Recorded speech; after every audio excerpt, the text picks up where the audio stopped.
हाँ जी बेटा। तो जैसे कल हम लोगों ने डिस्कस किया था कि हम आज एक न्यूमेरिकल करेंगे, ठीक है, ऑफ अ थिक वायर। तो वो स्टार्ट करते हैं। तो क्वेश्चन क्या है, बहुत ध्यान से समझना है। क्वेश्चन किस तरह से है। हमारे पास इस तरह से एक थिक वायर है। और जो ये वायर है, अभी हम इसको मतलब इन्फानाइट ही मान रहे हैं, काफी लंबी वायर है ये। ठीक है, लॉन्ग वायर है। और जो वायर की एक्सिस है वो हमारे पास इस तरह से हम एक्सिस ले लेते हैं वायर की। This is the axis of the wire. तो this is the axis of the wire, और हम ये मान रहे हैं कि इस वायर में से करंट जा रहा है। आई करंट फ्लो कर रहा है वायर में से। ठीक है, पूरी वायर में से फ्लो कर रहा है। अब ये बड़ा इंपॉर्टेंट कॉन्सेप्ट ऐसे है। जनरली हमने पहले भी वैसे करंट इलेक्ट्रिसिटी में ना, मैंने एक न्यूमेरिकल कराया था आपको। करंट डेंसिटी और करंट के बीच में क्या रिलेशन होता है, उसके मतलब उसको अच्छे से पढ़ाने के लिए बताया था। क्या था वो क्वेश्चन, मैं थोड़ा सा आपको समझाता हूँ, याद करवा देता हूँ कि हमारे पास एक वायर है। जैसे मान लो ये वायर है हमारे पास, और इस वायर में से मान लो मैं कह रहा हूं करंट जा रहा है आई। और अगर मैं कहूं इतने क्रॉस सेक्शन में से कितना करंट जा रहा है, अगर ये निकालना हो, क्योंकि क्रॉस सेक्शनल एरिया के कॉरेस्पॉन्डिंग हम करंट जब पढ़ते हैं तो हम ये बोलते हैं amount of charge passing through any cross sectional area per second.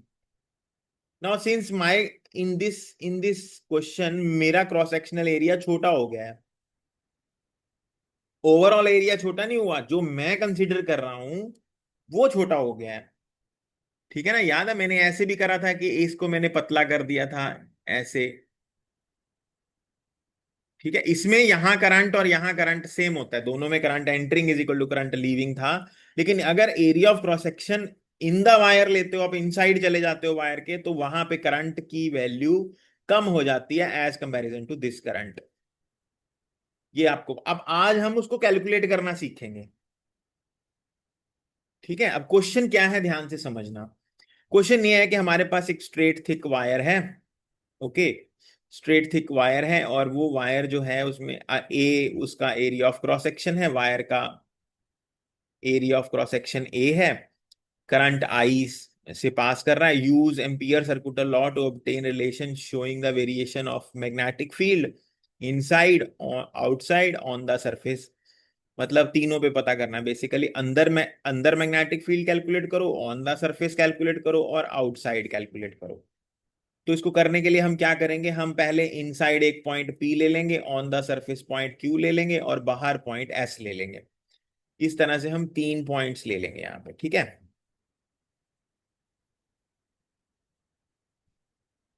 एक तो जब ये वाला पॉइंट ले लिया हमने, ये पॉइंट P लिया है हमने यहाँ पे, तो ये हम हमारा एरिया ऑफ क्रॉस सेक्शन इतना होगा। ठीक है ना, एरिया ऑफ क्रॉस सेक्शन हमारा इतना होगा। अगर हम Q ले रहे हैं तो एरिया ऑफ क्रॉस सेक्शन हमारा पूरा ही होगा, पूरा, सॉरी पूरा सर्कल ही बनेगा हमारा एरिया ऑफ क्रॉस सेक्शन, जो हमारी जो वायर है। एक मिनट बेटा।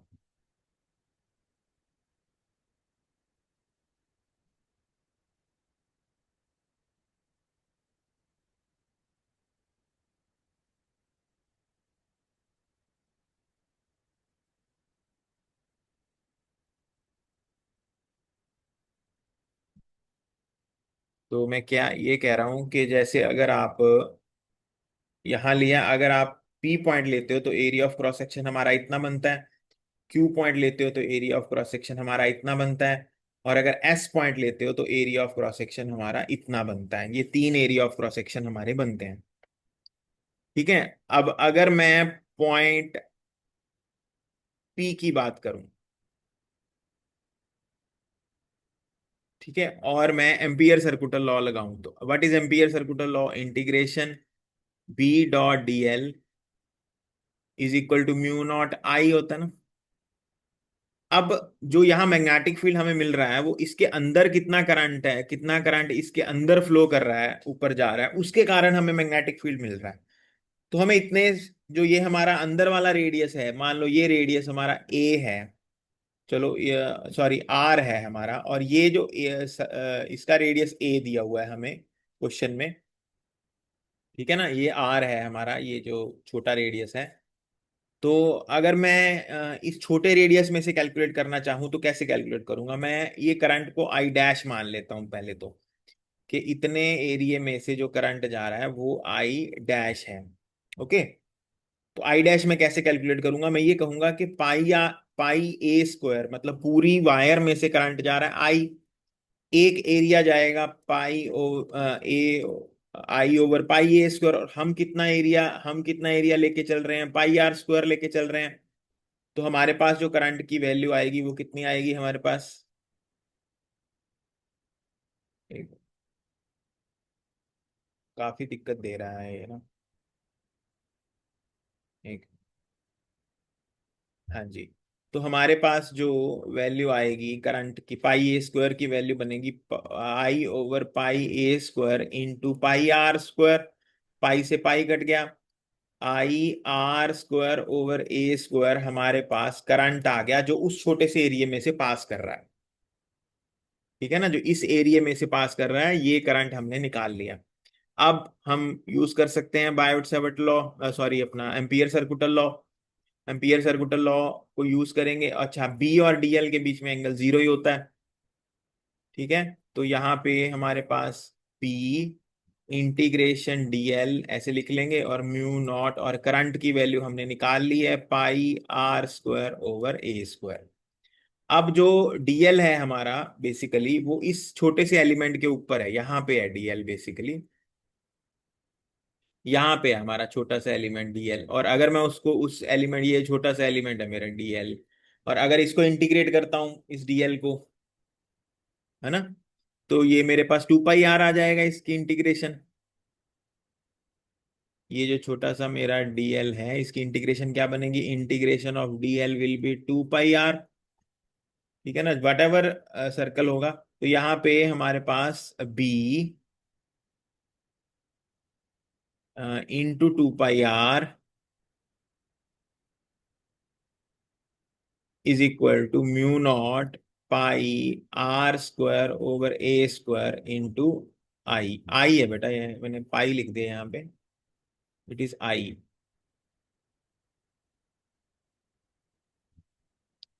ठीक है जी। तो क्या बन गई वैल्यू इसकी? आर से आर कट गया, बी की वैल्यू आ गई mu not over 2 pi I by a square into r, ठीक है ना। वैसे तो ये वैल्यू, ये पूरा फैक्टर कांस्टेंट है, ठीक है ना, पूरा फैक्टर कांस्टेंट है। तो हमारे पास बी की वैल्यू कितनी आ, B is proportional to r हो गया। इसका मतलब अगर अगर ये आपका वायर है, अगर ये वायर है और आप सेंटर से कैलकुलेट कर रहे हैं मैग्नेटिक फील्ड, तो जैसे जैसे आप बाहर जाएंगे मैग्नेटिक फील्ड, जैसे जैसे आर बढ़ता जाएगा वैसे आर इक्वल टू ए होता जाएगा, जैसे जैसे आर बाहर की तरफ जा रहा है तो मैग्नेटिक फील्ड भी बढ़ता जाएगा, बढ़ता जाएगा, बढ़ता जाएगा, अंदर से बाहर की तरफ जाते हुए, ठीक है। ऐसे अगर आप बाहर जा रहे हो, जैसे जैसे आपका आर बढ़ता जा रहा है, बढ़ता जा रहा है, मैग्नेटिक फील्ड भी क्या करता जा रहा है? बढ़ता जा रहा है बाहर की तरफ। ओके, समझ आ गई ये बात? अब आगे चलते हैं। अब हमने ऑन द सरफेस कैलकुलेट करना है। ऑन द सरफेस तो वेरी सिंपल है, कुछ भी नहीं है। ऑन द सरफेस में क्या करेंगे? सिंपल ही हम अपना बायोट सावर्ट लॉ नॉर्मल लगा देंगे। जैसे ऑन द सरफेस कैलकुलेट करना है हमें, ये हमारा डीएल के लिए हमारा, यहाँ पे हम छोटा सा एलिमेंट ले लेंगे डीएल, और इस पूरे में से करंट, क्योंकि पूरी वायर है ये हमारे पास, ये रेडियस हमारा ए ही है, तो इस पूरी वायर में से करंट कितना जा रहा है? आई जा रहा है, पूरी वायर में से पूरा ही ले रहे हैं हम। तो अगर हम ऑन द सरफेस कर रहे हैं, integration B dot d l is equal to mu not I. अब आई तो आई है, यहाँ पे आई रहेगा क्योंकि पूरी वायर में से आई करंट पास कर रहा है और हम सरफेस पे कैलकुलेट कर रहे हैं, ठीक है ना। तो बी बाहर आ गया, वही integration DL is equal to mu not I. B integration dl की वैल्यू क्या हो जाएगी, 2 पाई ए, क्योंकि इसका रेडियस ए है सर्कल का।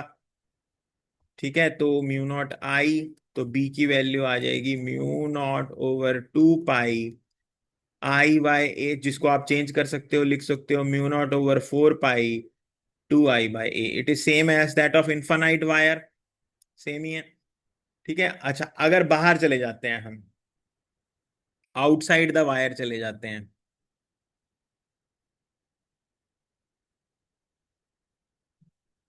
अगर आउटसाइड द वायर चले जाते हैं, तो ये आपकी वायर है यहाँ पे। ठीक है, और आप, ये आपकी एक्सिस हो गई वायर की। आप आउटसाइड चले जाते हैं, मान लो ये आपका आर डिस्टेंस है विच इज ग्रेटर देन ए। ठीक है, तो यहाँ पे जब आप सर्कल बनाएंगे पूरा, तो सर्कल आपका इतना बड़ा बनेगा। ठीक है, ये एलिमेंट आप इस पे डीएल लेंगे, वैसे ही बी की वैल्यू भी इधर ही रहेगी, बी भी इधर ही रहेगा, डीएल भी इधर ही रहेगा, वो तो सारी चीजें सेम है। वही integration B dot d l is equal to mu not I. तो ये तो सिया सेम ही केस हो गया जो हम पहले पढ़ते रहे हैं, कि एक वायर है, बाहर ही हम पता करते थे, तो अंदर करंट उसके आई फ्लो कर रहा है, तो हम इसको भी B integration DL is equal to mu not I, इस सर्कल के अंदर जो करंट फ्लो कर रहा है वो आई ही फ्लो कर रहा है पूरे का पूरा, तो बी इंटू 2 पाई आर ले लेंगे यहाँ पे, is equal to mu not I. तो बी की वैल्यू आ जाएगी mu not over 4 pi 2 I by r, same वही मैंने 2 से मल्टीप्लाई 2 से डिवाइड करके लिख दिया पूरा। ठीक है, वही बन जाएगा हमारे पास, तो आउटसाइड भी हमारा मैग्नेटिक फील्ड उतना ही रहेगा, तो सिर्फ इनसाइड में हमारा चेंज हो रहा है, आउटसाइड में चेंज नहीं हो रहा, वैसे ही रह रहा है हमारा आउटसाइड। तो हम अगर इसका ग्राफ बनाएंगे, तो फ्रॉम ऑन द सरफेस तक ऐसे रहेगा ग्राफ, डायरेक्टली प्रोपोर्शनल, और सरफेस के बाद में इसने कम होना शुरू हो जाना है, B is proportional to 1/r, यहाँ से आप लिख सकते हो B is proportional to 1/r। और यहाँ पे इसकी वैल्यू क्या होएगी, मैक्सिमम सरफेस पे जो वैल्यू ये मिली है हमें, this value, this is maximum value. ये जो मैग्नेटिक फील्ड की वैल्यू आई है, ये हम कहेंगे बी मैक्स के इक्वल है। ओके, और अंदर से जैसे जैसे आप सरफेस तक जाते रहोगे, तो यहाँ पे मैग्नेटिक फील्ड जो है वो प्रोपोर्शनल होता है आर को। ठीक है, ये एक्सप्रेशंस भी याद करना है, ये वाला एक्सप्रेशन जरूर याद करना है जो ये वाला है इनसाइड वाला, ये ये this expression very very important expression, ये याद करना है, इसको लर्न कर लो। इसको लर्न करने का तरीका ये है कि जैसे बी की वैल्यू इनसाइड जो है mu not over 4 pi 2 I by a square into r कर दो, ये वाला फैक्टर पूरा कांस्टेंट है, बस ये याद रखना। मेन तो मतलब ये तो कांस्टेंट ही है फैक्टर हमारा। ठीक है, अब इन्होंने एक क्वेश्चन भी पूछा है, वो मैं डिस्कस करता हूँ। क्वेश्चन क्या पूछा है इन्होंने, क्वेश्चन ये पूछा है कि मान लो तुम्हारे पास इस तरह से वायर है, मोटी वायर है, थिक वायर है, अब इन्होंने हॉरिजॉन्टली दिखा दी वायर। ठीक है, इस तरह से हमारी वायर है, और इस वायर में से करंट पास हो रहा है आई, वायर में से आई करंट पास हो रहा है, और इसका जो डिस्टेंस है, मतलब जो रेडियस है, वो ए है। तो उन्होंने कहा कि मान लो यहां मैग्नेटिक फील्ड कैलकुलेट करो और इनसाइड मैग्नेटिक फील्ड कैलकुलेट करो, बाहर और अंदर मैग्नेटिक फील्ड। कैसे बाहर और अंदर के कैसे कैसे मैग्नेटिक फील्ड कैलकुलेट करना है, ये बाहर जो मैग्नेटिक फील्ड कैलकुलेट करना है, वो जो बाहर आप ये वाला पॉइंट है बी बाय B1 ले रहा हूं मैं इसको, B1 अंदर B2 है, ये जो डिस्टेंस है और जो अंदर डिस्टेंस है, ये दोनों डिस्टेंस A/2 है, बाहर भी A/2 है, अंदर भी। अब पहले B2 की वैल्यू B1 की वैल्यू कैलकुलेट करते हैं, जो बाहर बात कर रहा हूं मैं, ये वाली, दिस इज B1,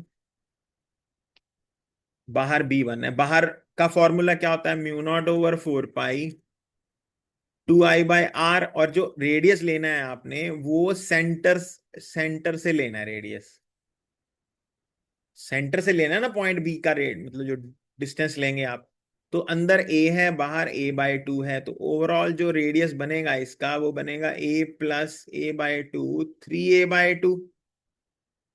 मतलब जो हमारा रेडियस है उसकी वैल्यू 3a/2 आएगी, तो हमारे पास फॉर्मूला क्या बनेगा, μ0/4 पाई 2I/r। r की वैल्यू मैं पुट कर रहा हूं यहाँ पे 3a/2। ठीक है, 3a/2। तो ये ऐसे लिख लेता हूं अभी मैं, चलो इसको, ठीक है, b1 की वैल्यू आ गई। अब बात करते हैं b2 की।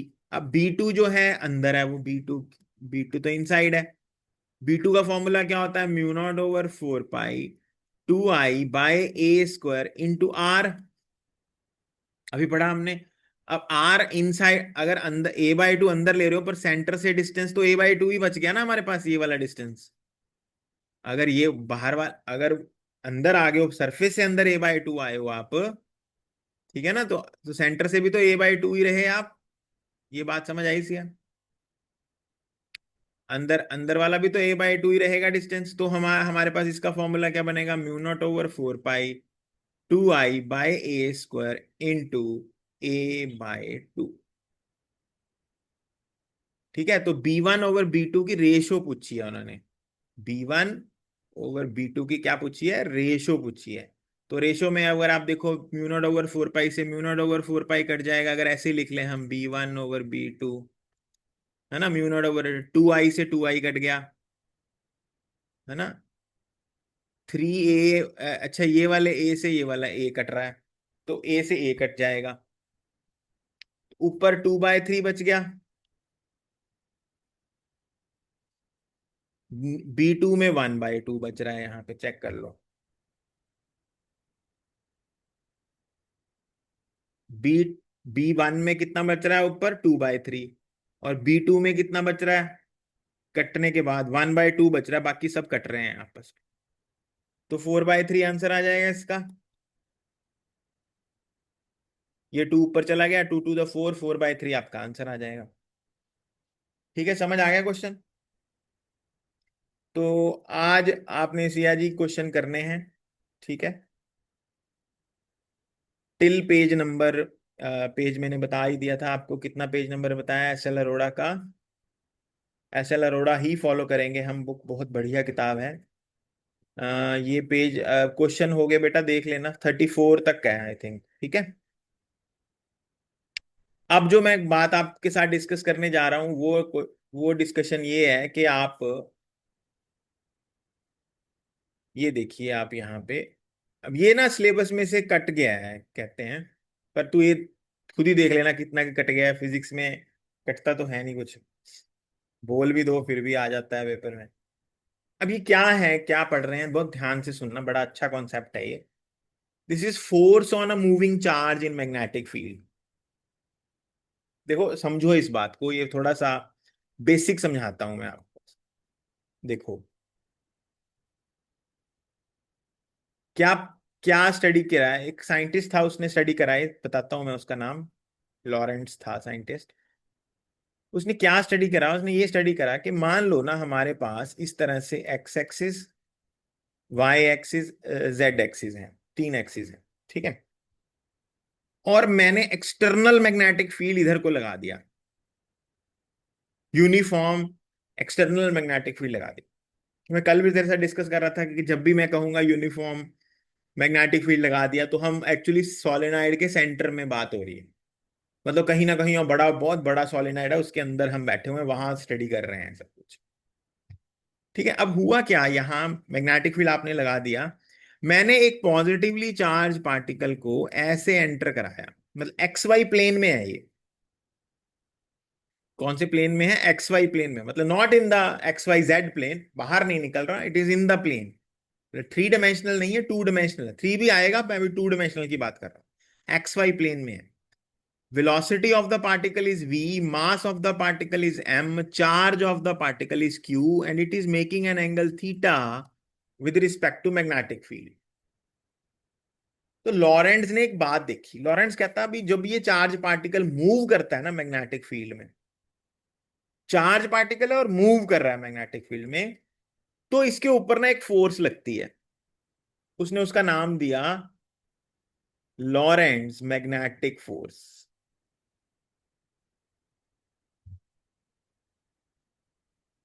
क्या नाम दिया उसने, लॉरेंट्स LOREN है बेटा, मैंने एन नहीं लिखा शायद यहाँ पे, EN है, रह गया एन। LORENTZ, लॉरेंट्ज फोर्स, ठीक है। उसने कहा ना इस चार्ज पार्टिकल के ऊपर फोर्स लगती है। फिर उसने फोर्स के बारे में बताया, कहता जो फोर्स होती है ना वो डायरेक्टली प्रोपोर्शनल होती है चार्ज को। ये जो फोर्स है डायरेक्टली प्रोपोर्शनल होती है उस कंपोनेंट ऑफ वेलोसिटी को जो मैग्नेटिक फील्ड को परपेंडिकुलर है। फोर्स डायरेक्टली प्रोपोर्शनल होती है वेलोसिटी के उस कंपोनेंट को जो मैग्नेटिक फील्ड के परपेंडिकुलर है। क्योंकि यहां पे उसने theta angle with respect to magnetic field लिया है, तो वेलोसिटी के दो कंपोनेंट जो बनेंगे, इधर बनेगा v cos थीटा और इधर बनता है v sin थीटा। तो v sin थीटा आ रहा है ना परपेंडिकुलर टू मैग्नेटिक फील्ड, तो यहां हम इसलिए v sin थीटा लिख रहे हैं। ओके। और भी बहुत कुछ बताया उसने कि ये जो फोर्स है ये मैग्नेटिक फील्ड को भी प्रोपोर्शनल होती है। और फिर जब ये फोर्स उन्होंने कैलकुलेट करी तीनों को जोड़ के, F is proportional to Q V B sine theta, F is equal to K1 है यहाँ पे, Q V B sine theta. और सिया जी उन्होंने इस फोर्स को लिख दिया F is equal to Q V cross P। अब क्वेश्चन आता है ये फोर्स कहाँ लग रही है, what is the direction of this force. अब ये क्वेश्चन आता है फोर्स लग, और मैं तेरे को बात बताता हूं, ये फोर्स लग रही है, जब भी फोर्स लगती है देखो वेलोसिटी बढ़ती कम होती है ना। जब फोर्स लगती है तो वेलोसिटी तो बढ़ती है या कम होती है, ऑपोजिट लगेगी। ये फोर्स वेलोसिटी को चेंज नहीं कर रही, वेलोसिटी के मैग्नीट्यूड को चेंज नहीं कर रही। क्यों भला बता, सोच अब, सारे सवाल तेरे ही हैं। सबसे पहले देखते हैं कि फोर्स लग किधर रही है। क्रॉस प्रोडक्ट से, या जब भी क्रॉस प्रोडक्ट से आपको कोई वेक्टर मिलता है, वो उन दोनों वेक्टर्स जिन जो क्रॉस प्रोडक्ट होता है उन दोनों वेक्टर्स को परपेंडिकुलर होता है। मतलब this force is perpendicular to V and this force is perpendicular to B। Sorry, सबसे पहले तो ये भी पता लग गया आपको, ये फोर्स जो है परपेंडिकुलर है वेलोसिटी को, फोर्स परपेंडिकुलर है मैग्नेटिक फील्ड को, ये दोनों बातें आपको पता लग गई। तो यहाँ पे कौन सी डायरेक्शन ऐसी है जो दोनों को परपेंडिकुलर है बेसिकली। अगर आप मेरी एक और लाइन याद रखते क्रॉस प्रोडक्ट की, मैंने ये भी बताया था, what is a cross product. Cross product is a vector which is perpendicular to the plane containing both the vectors. तो एक्स वाई प्लेन को परपेंडिकुलर जो डायरेक्शन मिलेगी वो जेड मिलेगी आपको। तो ये फोर्स किधर लग रही है बेटा, ये फोर्स जो लग रही है ये जेड डायरेक्शन में लग रही है, ठीक है, इस तरफ लग रही है ये फोर्स। अच्छा फिर कैसे पता करें, तो इसको पता करने का तरीका ये भी है, एक और तरीका भी है, देखो देखो ये ऐसे भी कर सकते हो आप पता, कि ये ये आपका मैग्नेटिक फील्ड है और ये आपकी वेलोसिटी ऐसे जा रही है ना, वेलोसिटी और मैग्नेटिक फील्ड ऐसे हैं। तो आप V से B की तरफ फिंगर्स को घुमाओगे तो थंब बाहर आ रहा है, V से B की तरफ फिंगर्स को घुमाओगे तो थंब मेरी तरफ आ रहा है ना, बाहर की तरफ, मेरी तरफ आ रहा है, बाहर की तरफ आ रहा है।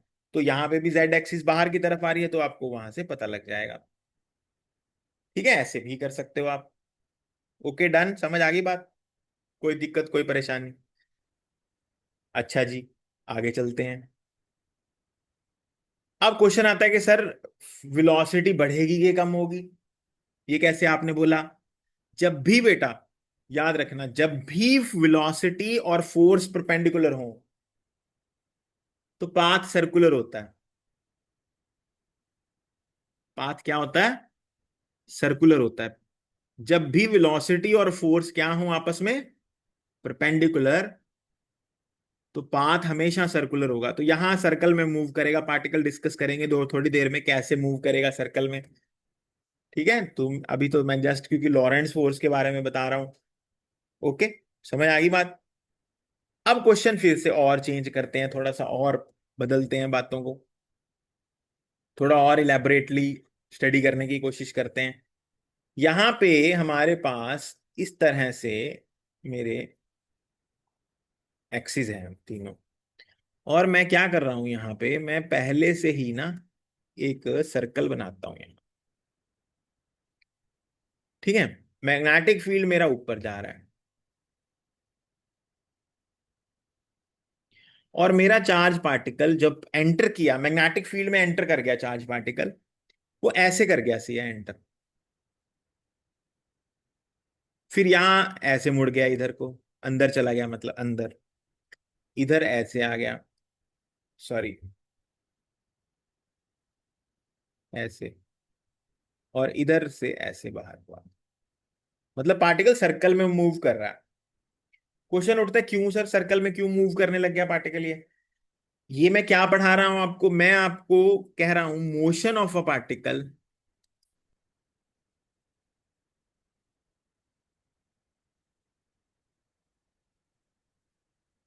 When it enters the magnetic field perpendicularly. अगर आप ध्यान दो, यहां वेलोसिटी और मैग्नेटिक फील्ड के बीच में एंगल जो है वो 90 डिग्री बन रहा है। वेलोसिटी ऐसे है, मैग्नेटिक फील्ड ऊपर को है।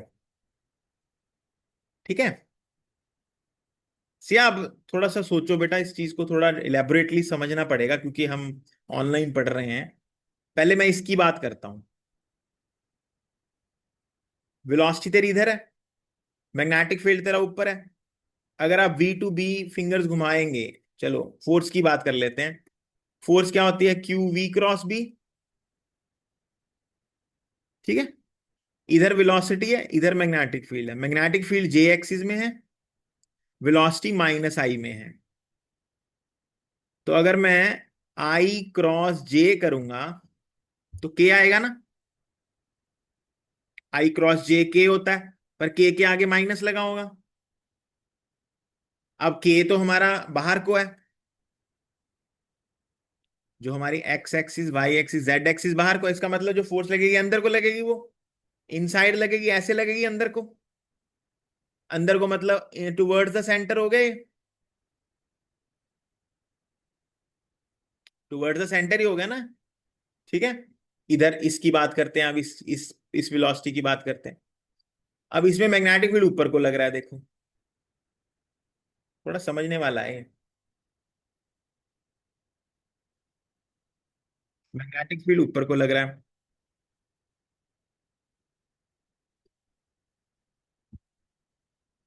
मैं जरा दोबारा बना लूं।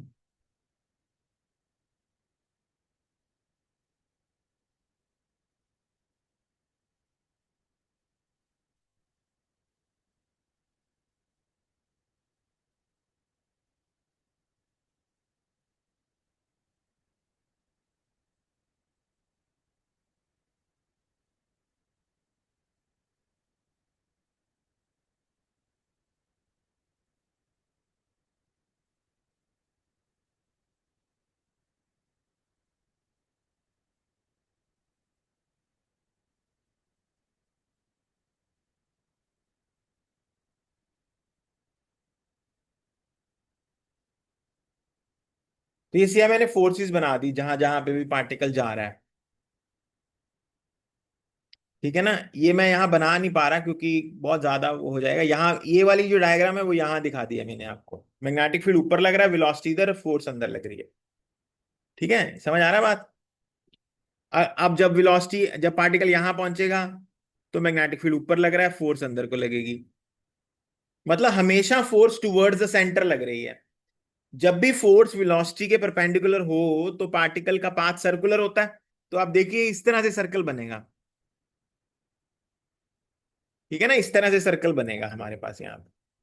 तो ये हो क्या रहा है सिया, ये जो फोर्स है बेसिकली जो हमने पढ़ा, Q we B sine theta की वैल्यू मैं 90 पुट कर देता हूं, तो फोर्स क्यू वी बी हो जाएगी, क्योंकि बी और बी के बीच में एंगल 90 है, तो q we B sine, q we B force आ गई। ये फोर्स सेंटर की तरफ एक्ट कर रही है, सर्कल के सेंटर की तरफ। और सर्कल के सेंटर की तरफ एक्ट करने वाली फोर्स कौन सी होती है बेटा? Centripetal force. सेंट्रीपिटल फोर्स होती है। सेंट्रीपिटल फोर्स का फॉर्मूला क्या हो गया, mv²/r। तो इन दोनों फोर्सेस को हम इक्वेट कर सकते हैं। वहां से रेडियस निकालना है सर्कल का, टाइम पीरियड निकालना है, वेलोसिटी निकालनी है, वो सब कुछ निकल सकता है। मतलब अगर आप QVB को mv²/r के इक्वल कर दें, v से v कट गया यहां पे, रेडियस निकल गया mv/QB। ठीक है, वेलोसिटी भी निकल जाएगी। अगर वेलोसिटी निकालना चाहते हो तो वेलोसिटी का फॉर्मूला क्या आ जाएगा, R⁴B/m। टाइम पीरियड निकालना चाहते हो, सर्कल एक सर्कल कितनी देर में कंप्लीट करेगा, तो 2πr/वेलोसिटी होता है टाइम पीरियड। तो 2πr/वेलोसिटी की वैल्यू क्या आ जाएगी, R⁴B/m। आर से आर कट गया, टाइम पीरियड का फॉर्मूला आ जाएगा 2πm/QB। ये टाइम पीरियड का फॉर्मूला आ गया। टाइम पीरियड, वेलोसिटी, रेडियस, है ना। फ्रीक्वेंसी निकालनी है, फ्रीक्वेंसी ऑफ रेवोल्यूशन क्या होती है, 1 टाइम पीरियड। एंगुलर फ्रीक्वेंसी क्या होती है, 2π/t। कुछ भी निकाल सकते हो आप इस कॉन्सेप्ट से। ठीक है, हो जाएगा, ये पढ़ लिया, समझ आ गया। ओके। अब मैं तेरे को तो बता रहा हूं, थोड़ा सा ध्यान देना है, यहाँ पे वापस आ रहा हूं मैं इस पे। अब सिया, जो वेलोसिटी का परपेंडिकुलर कंपोनेंट है वो इस फॉर्मूले में लग रहा है। सेंट्रीपिटल फोर्स जो क्रिएट हो रही है यहां पे, यही फोर्स सेंट्रीपिटल फोर्स क्रिएट करेगी ना, ये वाली force centripetal. V cos theta वाली तो क्रिएट नहीं करेगी, ये क्रिएट करेगी सेंट्रीपिटल। तो पार्टिकल बेसिकली सर्कल में तो घूम ही रहा है इसके कारण, और पार्टिकल एक वेलोसिटी ऊपर भी है। तो पार्टिकल इस केस में, जो ये वाला केस है, इसमें पार्टिकल सर्कल में तो घूमेगा लेकिन साथ साथ ऊपर भी जाएगा। सर्कुलर तो है ही है लेकिन ऊपर को भी मोशन है। ये है स्पाइरल पाथ। कौन सा पाथ, स्पाइरल। स्पाइरल बाइंडिंग नहीं कराते हम, तो ये स्पाइरल पाथ है बेसिकली। ऊपर कौन लेके जा रहा है, कौन सा कंपोनेंट ऑफ वेलोसिटी ऊपर लेके जा रहा है, वी कॉस थीटा। और घुमाने वाला कंपोनेंट वेलोसिटी का कौन सा है, जिसके कारण सेंट्रीपिटल फोर्स लग रही है, V sine theta centripetal force create कर रहा है। वी परपेंडिकुलर कंपोनेंट कहेंगे, इसको कहेंगे V parallel component. Magnetic field के पैरेलल कौन सा कंपोनेंट है, V cos theta. V cos theta magnetic field के पैरेलल है, ये पार्टिकल को सिर्फ ऊपर लेके जा रहा है। और वी साइन थीटा क्या कर रहा है पार्टिकल को, जो कंपोनेंट वेलोसिटी का, जो वेलोसिटी मैग्नेटिक फील्ड के परपेंडिकुलर होती है, वो सेंट्रीपिटल फोर्स क्रिएट करती है, जो QVB पढ़ी हमने। ये दोनों बातें बहुत ध्यान से समझने वाली हैं। ठीक है, तो बेटा यहाँ पे हमने आज ये पढ़ा है, और ये पूरा काम सिलेबस में नहीं है, और पढ़ना जरूरी है, आगे लगेगा। ठीक है ना, ये सारी बातें लगेंगी, पूछी जाएंगी आपसे, बीच बीच में से पूछी जाएंगी, फिर तू कहेगी ये कब कैसे घूम रहा है, ये कौन सी फोर्स बोल दी है आपने, Lorentz force. Lorentz magnetic force है ये। ठीक है, लॉरेंट्स इलेक्ट्रिक फोर्स पता है कौन सी होती है, QE, कूलम लॉ वाली। उसको Lorentz magnetic force, electric force बोलते हैं, इसको लॉरेंट्स मैग्नेटिक फोर्स बोलते हैं। जहां दोनों हो, इलेक्ट्रिक फील्ड भी हो मैग्नेटिक फील्ड भी हो, वहां लॉरेंट्स टोटल फोर्स बोलते हैं। इलेक्ट्रिक भी है मैग्नेटिक भी है, टोटल है। ठीक है, चलो बस आज इतना ही करेंगे। Thank you very much, God bless you.